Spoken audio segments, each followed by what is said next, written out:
저는 그것 지금 1월 3일 날 바스켓 20개만 딱 볼까요? 여기서 100포인트 죽이려면 뭘 죽이냐면 삼성전자 또 죽여버립니다. 네. 5자를 보게 만들어요. 왜? 1월 3일 날의 위치입니다. 삼성전자가 연초 1월 4일 5만 5천 원이에요. 좀 10,000원 위에 있거든요. 그러면 이거 공격하면 용 빼는 재주 없어요. 그 다음에 SK하이닉스는 7만 5천 원입니다. 다른 거 한번 보시죠. LG와 현대차가 지금 자리에 16만 원. 네이버 17, 18. 그러니까 연초에 20개 종목 중에서 그나마 높게 있는 게 삼성전자, SK하이닉스 두 개입니다. 그나마 이게 부러지면 어떻게 해요? 우리나라 1, 2등 부러지는 거랑 똑같아요. 그러면 우리가 모르는 또 바스켓 뭘 공격했다는 얘기죠. 그러면 정상회담 만나갖고 좋은 얘기가 아니라 나쁜 얘기 나왔다는 얘기예요. 거꾸로. 이거를 확인할래요. 그래서 전체적인 시장은 아직까지도 변동성 리스크. 네. 네. 종합주가 지수보다는 코스닥 업종 지수 급락이 더 크잖아요, 대표님. 어느 정도 수준에서는 좀 멈춰볼 수 있을까요? 이것도 1, 2등한테 물어보는 거죠. 에코프로, 에코프로 BM. 지금 계속 좀 하락세가 짙잖아요, 대표님. 우리 1월 3일 날 그 코스닥 150에 1등에서 20등 위치 종목 하나 볼까요? 네. 에코프로 BM이 순위가 좀 많이 1등이었고 변동이 있었나요? 93,000원이에요. 네네. 그 다음에 에코프로가 6위였습니다. 이때가 시작점 11만 원이에요. 11만 원이 150만 원 돼갖고 지금 50만 원까지 빠진 겁니다. 그리고 이때 2등이 셀티온 헬스케어예요. 요새 셀티온 헬스케어는 좀 강합니다. 잘 지켜요. 이게 이제 이렇게 바뀐 거예요. 에코프로 BM 19만 원, 에코프로가 62만 원, 네. 셀티온 6만 원. 이럴 때 제가 52주 최고가와 최저가의 중심값이 에코프로가 80만 원인데 웬더 이제 이게 저항으로 1년 동안 저항으로 될 것 같고 지금 46만 원도 지금 보시면 최악의 시나리오. 최악의 시나리오예요. 네. 그러니까 요 안에서 지금 싸움을 이루어지고 있구나 계속 추적을 할 겁니다. 그래서 이럴 때 한번 보세요. 에코프로 10만 원과 150만 원에 요게 25% 능선이 46만 원, 반이 82만이면 요거 좁은 박스지만 요게 중간값이 딱 64만 원, 지금 요 자리 25% 능선이 있어요. 그러니까 앞으로 여기 한 10%에 15%짜리라도 나와라. 그래야 이번 장의 하단 305, 2270이 확인된 거다. 네. 저는 이 종목한테 물어볼래요. 코스타, 레버리지나 인벌스한테 물어볼래요. 그래서 이 종목한테 물어볼랍니다. 어떤 거죠? 코덱스 레버리지? 아닙니다. KB스타 2차전지 탑 인벌스. 아. 9월 12일 날 상장된 거예요. 네네네. 이 9월 12일 날이 에코프로 지금 수익권이겠네요. 40% 올랐어요. 아주 상장한 이후로요? 예, 9월 12일이에요. 얼마 전이에요. 이때가 에코프로가 100만 원이었어요. 네. 이때가 얘가 2만 원에서 시작한 거예요. 지금 2만 8천 원이에요. 그러면 2만 200원에서 2만 8천이니까 여기 보면 41% 올랐죠. 그럼 정확하게 에코프로는 40% 빠졌다고 생각하시면 됩니다. 정확하잖아요. 100만 원에 40% 빠지면 얼마예요? 59만 60만 원. 그러면 어떻게 돼야 돼요? 얘가 역V자 나와야 돼요. 이제는 인벌스를 투자한 층들이 있을 거 아니에요. 이제 차익을 실현하면서 오히려 이걸 매도 치는. 그러면 반대되겠죠. 그래서 저는 이 라인을 26,500원 잡습니다. 27,000원에 26,500원을 역V자를 몸통 깨고 내려갔다. 이 장 돌아섰다는 얘기입니다. 얘를 하나 기준으로 보겠고요. 또 하나는 코덱스 인벌스 곱한테 물어보겠습니다. 지금 3,100원이에요. 네. 연초 2,181대가 3,600, 그러니까 500원 남았습니다. 그런데 이 고가 저가 중간 3,000원, 3,000원을 깨고 내려가야 이제부터 상승하는구나. 그래서 3,000원을 깨고 내려가는 순간에 이 지수는 상승. 그러면 반대로 코덱스 레버리지가 올라가겠죠. 지금 연초 저점이 12,000원이니까 지금 1,000원 정도?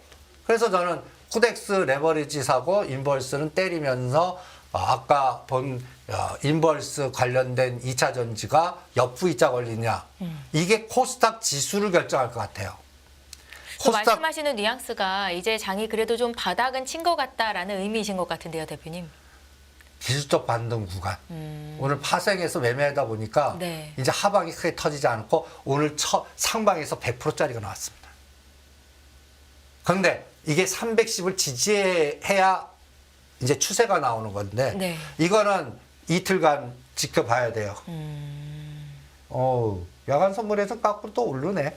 그래서 앞으로 11월 1일부터 14일 이 기간 동안에 제가 310이 지지가 되면서 315 그리고 지금 말하는 레버리지 올라가고 인벌스 그 고분 3천 깨고 아까 그 2차 전지 합친 인벌스는 2,700억 깨고 내려가면 조금 완충작용에 100포인트짜리 나와요. 그 2,370이나 2,400. 네. 그러면 그 정도 오면 요번 저점 다시 공격을 하더라도 여기서 쌍바닥 내지는 위에서 턴이 갈 수가 있잖아요. 그런 완충작용 구간은 들어왔구나. 네. 그 정도로 판단을 해드리겠습니다. 앞서서 예, 말씀하시죠. 그래서 코스닥도 지금 요 바닥이 650이거든요. 여기 고점이 1060이에요. 1월 3일. 네. 요번에 950까지 갔다가 지금 736이거든요. 거의 눌림목은 왔어요. 50만 원 보니까 이제 700에서 730은 지지하겠구나. 근데 950은 기대 안 해요. 네. 그러면 고가 저가의 반이 얼마냐면 완충자 팔자만 봐도 단타 나왔다는 얘기예요. 그리고 코스닥 낙폭이 이제 개별주들이 이제 더 이상 빠지지 않고 순환이 나왔다는 얘기입니다. 그래서 업종지수 800까지는 되돌림이 나오나 11월 14일까지 다음 주 올 때까지 요거 딱 보고 카운팅을 한번 해보죠. 네. 앞서서 이제 11월 미중 정상회담에서 어떤 기대를 할 수가 있는가라는 말씀을 하셨었는데 이게 최종적으로는 나스닥 지수, 중국 증시가 지지가 좀 돼야 될 것 같다라는 생각도 들고요, 대표님. 저는 중국 증시가 무너지면 안 돼요. 그래서 지금 우리 공격하는 게 홍콩이나 싱가포르 쪽, 그 아시아계 쪽의 해치 같아요. 네. 그러니까 시장을 역으로 이용해요. 근데 공격할 때 불안하게 한 게 홍콩 항생이 급락하면 같이 공격해요. 그럴 때 삼성 SK하이닉스 때리더라고요. 네. 그러니까 이 항생 지수가 요번에 16,800 찍고 지금 17,000인데 이 17,000 깨면 안 돼요. 여기가 비어 있어요. 이거를 공격하면 이 최악의 시나리오가 나온다. 그러니까 11월 중순까지 정상회담 나올 때 요거 까꾸로 여기서 터닝해서 저기 121선은 기대 안 해요. 네. 19,000 여기에서 18,000원까지 그래도 여기도 완충작용이 나와야 됩니다. 그리고 시장은 그걸 기대하고 있는 것 같아요. 그래서 어떤 종목들이 그리고 나스닥도 마찬가지예요. 네. 1월 달이 이게 우리 이때쯤 되면은 작년 10월이나 이럴 때면 이 10,000 깬다, 7, 8천 간다고 그래서 공포를 막 떠들었던 때 아닙니까? 이때가 1200이었거든요. 그리고 14,400까지 갔어요. 요번 13,000 깨니까 공포인데 요번에 제가 전번 시간에 12,500이나 12,200은 지지할 거다. 요번에 12,500 찍고 딱 돌렸어요. 이게 안도하려면 13,500까지의 기술적 반등이라도 나와줘야 돼요. 이거를 CPI하고 미중 간의 정상회담에서 기대하는 에너지 같고 그래서 미중 정상회담이 좋게 갈 겁니까? 나쁘게 갈 것 같습니까? 그건 그때 만나보고 나서야 돼 있다잖아요. 그때까지 시장은 저는 롯데관광개발이나 화장품이나 중국 소재주나 이런 거 갖고 실전에서 검증해 보겠습니다. 지금 벌써 지금 좀 빠질 만큼 많이 빠졌다고 보시는 건가요? 그거 빌려다가 더 이상 때리지는 않더라고요. 네. 징글징글해서 그런지 네. 영향력이 크지 않아서 그런지 오히려 대한유화라든지 롯데케미칼이라든지 아모레퍼시픽, 항공주 그다음에 우리가 9,000원에서 10,000원대 그 롯데관광개발 특히 내일인가 오늘이 11월 2일인가요? 1일인가? 헷갈린다. 오늘 1일이요? 1일. 네. 3일 날이 중국에서 제주도 이제 항공선이 열립니다. 거기서 정상회담까지 네. 롯데관광개발 카지노주 갖고 9,000원, 10,000원짜리가 30에서 50% 에너지 나오나 좀 볼래요. 그러면 이것도 완충작용 되거든요. 지금 보시면 선행지표 격인가요, 대표님? 네, 선행지표. 그러니까 벌써 보이지 않게 중국 소비주나 관련된 종목들이 그래도 이런 것들이 거의 1년 동안 떨어진 것들이. 네. 이런 것들이 기술적 반등이라도 나와주고 그러면 다른 거를 막아줄 것 같아요. 그리고 여기서 풀어놓은 자금들이 또 순환이 되고요. 그래서 10월 23일, 24일이 굉장히 공포였거든요. 그리고 10월 23일이 홍콩 증시 저점 16,800 저점 찍은 날입니다. 이때부터 오늘까지 종가로 올라간 종목들 색깔, 코스피 200 색깔 한번 보실래요? 효성TH, 아모레퍼시픽, 대한유화, 아시아나항공, 아모레이지, 롯데케미칼, 현대산업개발, 하나솔루션 다 태양광, 중국 소재, 그 다음에 화장품, 항공 이런 것들로 작동돼 있어요. 다 중국 관련된 에너지 종목들이에요. 네. 여기에는 반도체 장비나 다른 거 아무것도 없어요. 그래서 이게 그나마 시장은 기대하고 있고 상승률은 그렇게 크지 않아요. 10에서 20%. 근데 요새 같은 장에 안 빠지고 10에서 20% 이게 웬 떡이에요. 여기서 형성이 되고 있습니다. 그래서 여기서도 어떤 게 보여야 되냐? 50% 이상짜리가 나와야 돼요. 그래야 그냥 뭔가 다행이다. 순환이 됐다. 이렇게 판단하겠습니다. 대표님, 반면에 일본 니케이 지수가 오늘 2.4%나 급등을 했습니다. 엔화 가치가 지금 계속 떨어지고 있는 것이 영향을 끼친 것으로 분석이 되는데 이 부분은 저희가 좀 어떻게 해석을 해볼까요? 근데 원화는 안 따라가잖아요. 네. 원화도 이 엔화가 151엔 치면 거꾸로 한 1,360원이나 70원 가 있어야 되거든요. 보이지 않게 열심히 관리하고 계시는 것 같아요. 피나게. 그런 게 느껴집니다. 그리고 엔달러가 일본 중앙은행 정책이 바뀌어갖고 하는데 151엔이 언제 찍었나 한번 봤어요. 네. 언제 찍었냐면요. 2022년 10월 달에 똑같이 찍었습니다. 1년 전에? 예. 예. 이때 만스타 깨고 세상이 공포 떠들 때 똑같아요. 위치는. 근데 어마무시하게 차이점이 있습니다. 니케이 지수예요. 네. 니케이 지수가 작년 10월 달에 26,000이에요. 오, 지금은 31,000이고요. 급등하고 있어요. 그럼 뭐야? 같은 150일에 이제 경기 성장에 도요타 주가는 급등했다는 얘기예요. 그럼 반대로 COC 현대차에 걸리고 도요타 롱 걸렸다는 얘기예요. 아시아권의 해지 애들은. 이번에 이 영향도 큰 것 같아요. 우리는 따라가지 않고 네. N은 약세로 되고 약세되면 수출주 플러스 그리고 니케이 지수가 반대로 가고 있어요. 이게 갔다 해서 도요타 자동차 보실래요?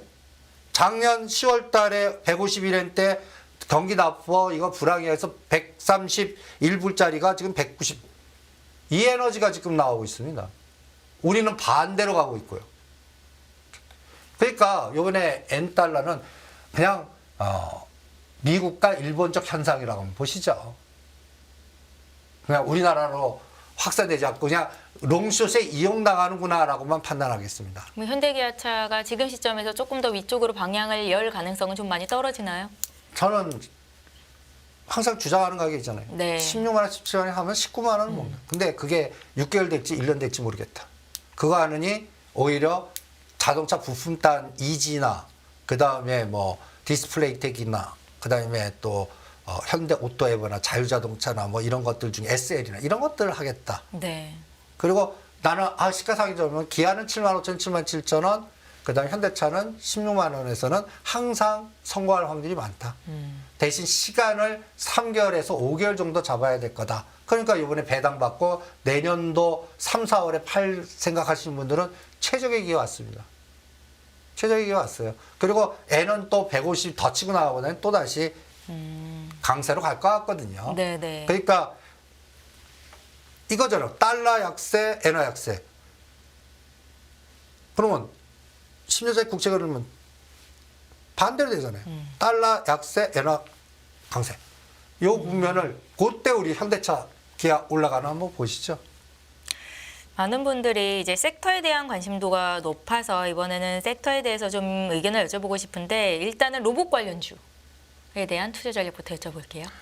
저는 로봇 관련주는 네. 두산 로보틱스 하나 갖고 그러니까 여러분들 지금 제가 전번 시간에는 여러분들이 인간이 머리 쓰면 더 최악의 반대로 걸게 되는 장이니까 네. 대응 안 하는 것도 하나의 방법이다라면 너무 답답하시대요. 나 그런 내공이 정합판 끄고 딴 일 볼 수 있는 상황이 아니래요. 그러면 여러분들이 갖고 있는 비중이 제일 많은 종목 하나 선정하세요. 네. 이 종목 갖고 그 종목이 천주예요. 내년 4월까지 10%도 20%도 30%도 50% 물량을 늘려보시죠. 같은 금액으로 물량을 늘리기. 예. 예. 딴 데 가지 말고 그걸 두산 로보틱스 그러면 로직을 만들어야 돼요. 여기서 첫 번째 조건 산단가 잊어버려라. 내가 매수한 가격은 잊어버려라. 머릿속에 지워라. 네. 내가 갖고 있는 수량을 변동에 이용해서 늘리겠다. 그럼 로직을 만들어야 돼요. 기계같이. 나도 기계야. 그러면 제가 두산 로보틱스 때 이런 전략 세워드렸어요. 여기 식주 상장되고 나서 바로 가지 않으면 반토막 만들 테니까 46,000원과 5만원에 샀는데 46,000원 깨면 무조건 던져라. 그리고 나서 이거 신규 상장이니까 두산 고무주 26,000원 빼지 않겠지만 46,000원에서 30%를 변동성이 크니까 하종가를 한번 그려본 겁니다.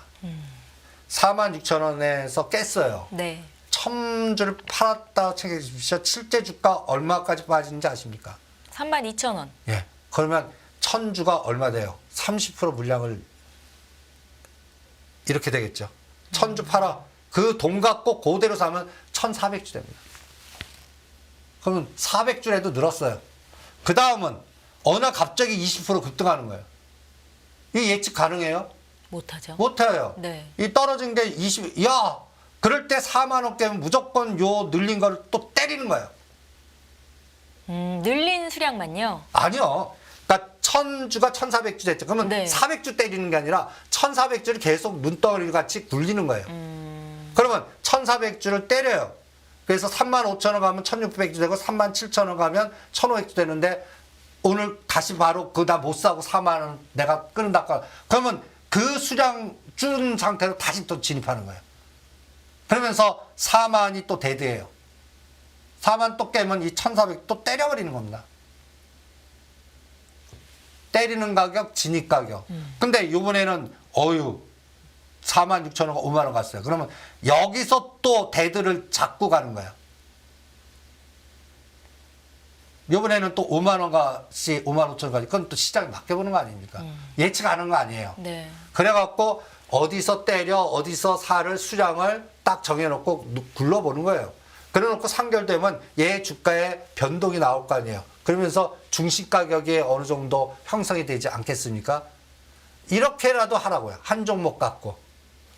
끊는 단가, 재매수 단가, 그 다음에 성공했을 때 빌로 때리는 단가. 이렇게만 로직 만들어 놓으면 여러분들이 이거를 이 요새장 같은 장에서는 물량이 어마무시하게 늘어날 겁니다.